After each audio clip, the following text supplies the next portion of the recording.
Science is really the ability to predict the next most probable. That's what the real meaning of science is. Gaining the ability to predict the next most probable. When we talk about science, we're talking about a method of looking at a situation, a method of evaluation that differs from the opinionated system. If you ask me, I'll tell you. The scientific method has no special connection to truth. It really has a better way of looking at things than the earlier systems, which everything was attributed to gods or demons. This is where we get into applying the scientific method to society. Yes. Now, this is not in the book yet. The scientific method applied to society is something people don't think about much. But if you want to know where the answers may lie, it is in the application of the methods of science with human concern and environmental concern. The future by design refers to the application of the methods of science, not scientists, the methods of science to the social system.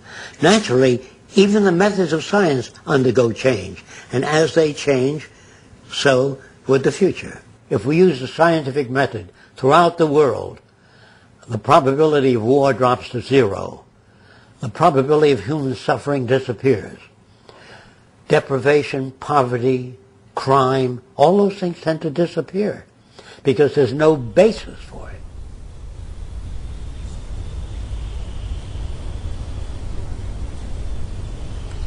Jacques spent a lot of time before studying people. He started studying how animals behave and how to change the behavior of animals or predict the behavior of animals. And it came to the conclusion that it's really the environment that changes behavior and enables us to behave the way we do. We're not born with prejudice and bigotry and anger and greed. It's really generated and nurtured by the environment that we live in. That's why we feel that unless you change your environment and change the experiences, we'll get the same aberrant behavior within people unless the environment is changed.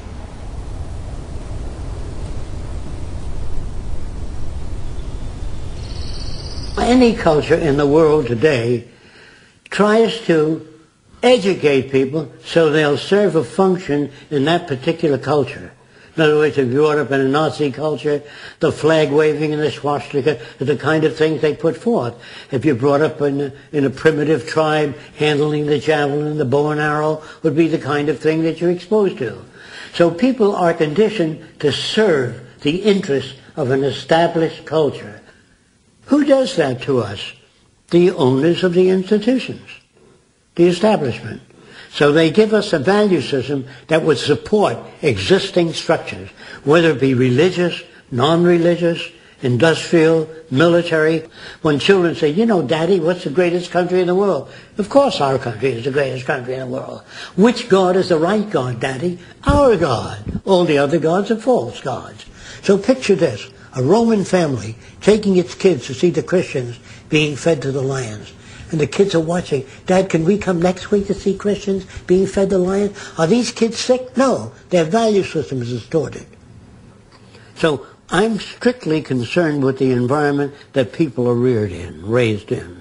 And if that environment is altered, so will behavior be altered. You reorient the environment, that in turn reorients people. But if you reorient people without touching the environment, it'll slip back. So when you try to think about the future, remember this. The process with which you think about things is based upon indoctrination, what you're given by your society. So your range of thought is limited by the dominant values of your society. So learning to be flexible in values takes a long time. And in talking to kids when I was very young, I had to be very patient with them if I were to make any progress. I talked about the concept of God. Your concept of God, my concept of God, and his concept of God, so different. I wonder what God is really like, or if there is a God for that matter. And why would God permit war and disease if he's all loving? It didn't make sense to me. Too many clashes. So I questioned that. Of course I felt a little uncomfortable during questioning the concept of God. But then reading about the history and evolution of gods, there were many different gods. The god of war, the god of peace, the god of love, which was more like the people that invented them. They behaved, they got angry, they made sacrifices, they created floods when they didn't like the way things were going. And this did not come through as superior intelligence. Primitive people, going back in time, when they saw lightning, they thought that the deity was angry. Why else would it not occur? When a hurricane swept the land, they got rid of certain people in their tribe as a sacrifice, hoping that the gods would not produce a second hurricane. However, if it did occur again, then they sacrificed some of the younger people. Rarely would the chief sacrifice himself, but he's always got a whole line of people ready to sacrifice. So you have that problem with human beings. Anything that occurs beyond their comprehension, they have to invent an excuse for. They have to create gods and demons to account for things, because people come to the leadership of that community. No matter how primitive the tribe, they say, how come bad wind blow people off island? I said, you not behave good. You not make not enough contribution to volcano. Throw your brother-in-law into volcano. Maybe it doesn't erupt then. So if you throw your brother-in-law into the volcano and it still erupts, you have to throw your sister-in-law in. So you get metaphysics. You get religion. You get superstition. Knock wood. Or you wear a rabbit's foot. Just remember that the rabbit had 4 of them. Didn't do him any good. So on down the line, superstition prevails wherever ignorance prevails.